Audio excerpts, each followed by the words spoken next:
നമ്മളിന്ന് നമ്മുടെ വീട്ടിൽ കോക്രോച്ച് സ്പ്രേ ആയതുകൊണ്ടാണ് പുറത്തേക്ക് ഇറങ്ങിയത്. 6 മണിക്കൂർ കഴിയാതെ കയറാൻ പറ്റില്ല. വേറെ എവിടെയും പോകാനില്ലാത്തത് കൊണ്ട് ചുമ്മാ റൈഡിന് പോകാമെന്ന് ഓർത്തു. നമ്മുടെ ഇന്നത്തെ ഡ്രൈവർ നിതിൻ ജോഷി കുട്ടപ്പായി, പിന്നെ നമ്മുടെ കൂടെയുള്ളത് നമ്മുടെ കിളിയായിട്ട് അമ്പാടിക്കിളിയാണുള്ളത്. അവനാണ് പാട്ടൊക്കെ ഓപ്പറേറ്റ് ചെയ്യുന്നത്. പിന്നെ ചേച്ചിയാണ് പറഞ്ഞത് എന്നാൽ നമുക്കൊരു റൈഡിന് പോയേക്കാം. അപ്പോൾ നമ്മളൊരു ബോർഡ് കണ്ടു, ബിർച്ച് ഹിൽസ് എന്ന് പറഞ്ഞു. അപ്പോൾ നമുക്ക് എങ്ങോട്ടൊന്നുമില്ലാത്ത യാത്രയിൽ ബിർച്ച് ഹിൽസിന് കണ്ടപ്പോൾ എന്തായാലും ആ സ്ഥലം നമ്മൾ കണ്ടിട്ടില്ല, ജസ്റ്റ് പോയേക്കാമെന്ന് ഓർത്തു. അങ്ങനെ ഇറങ്ങി. പ്രത്യേകിച്ച് കാണാനൊന്നുമില്ല. വിൻ്റർ ടൈമിൽ മൊത്തം ഒരു ബ്ലാക്ക് ആൻഡ് വൈറ്റ് അന്തരീക്ഷമാണ്.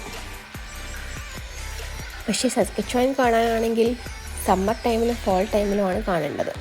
മൊത്തം പച്ചപ്പുൽ മൈതാനവും മരങ്ങളൊക്കെ ആണെങ്കിലും മഞ്ഞ, പച്ച, ചുമപ്പ് എന്നീ കളറിലുള്ള ഇലകളൊക്കെ ആയിരിക്കും. അപ്പോൾ ഇതിൻ്റെ ഇടയ്ക്കാണ് പുഴ ഏതാ കര ഏതാണെന്ന് പോലും നമുക്ക് കാണാൻ പറ്റില്ല. ഈ കാണുന്നതൊക്കെ പുഴകളാണ് ആ പുല്ലിൻ്റെ ഇടയിൽ.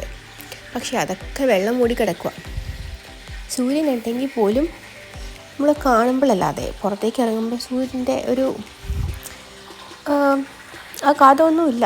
മൊത്തത്തിലൊരു തണുപ്പ് തന്നെ. എന്നാലും നമ്മളിപ്പോൾ 2 വർഷം ആവാറായതുകൊണ്ട് നമുക്ക് വലിയ ബുദ്ധിമുട്ടൊന്നുമില്ല കേട്ടോ. അങ്ങനെ ഈ ഭംഗി ആസ്വദിച്ച് ഞങ്ങളിങ്ങനെ പോയി തുടങ്ങി. ഇതൊക്കെ കണ്ടോ, ഇതൊക്കെ പുഴയാണ്, പക്ഷേ വെള്ളമായിട്ട് കിടക്കുക.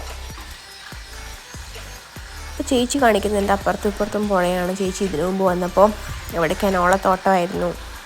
പിന്നെ നല്ല രസമായിരുന്നു കാണാനൊക്കെ. പക്ഷേ ഇപ്പോൾ ആ ഒരു ഭംഗി എന്ന് പറയാനായിട്ടുള്ളത് ജസ്റ്റ് ബ്ലാക്ക് ആൻഡ് വൈറ്റ്, ഒരു നമ്മൾ ഫോട്ടോയിലൊക്കെ കണ്ടിട്ടുള്ള പോലെയുള്ളൊരു ഇത് അത്രയേ ഉള്ളൂ. അങ്ങനെ നമ്മൾ പോയപ്പോൾ കണ്ടതാണ് ഇത് ഇങ്ങോട്ടൊന്നുമില്ലാത്തൊരു ദൂരസ്ഥലം. അതാണ് ബിർച്ച് ഹിൽസ്. അവിടെയും ഇതൊക്കെ തന്നെ. അവിടുത്തെ 2 വീടുകളുണ്ട്. അപ്പോൾ നമുക്ക് രസം തോന്നി. ക്രിസ്മസ് ടൈമിലായിരുന്നു നമ്മൾ പോയത്. അപ്പോൾ ഫോട്ടോ എടുത്തു. അങ്ങനെ വീണ്ടും കാണുന്നവരും ഗൈസ്, ബൈ.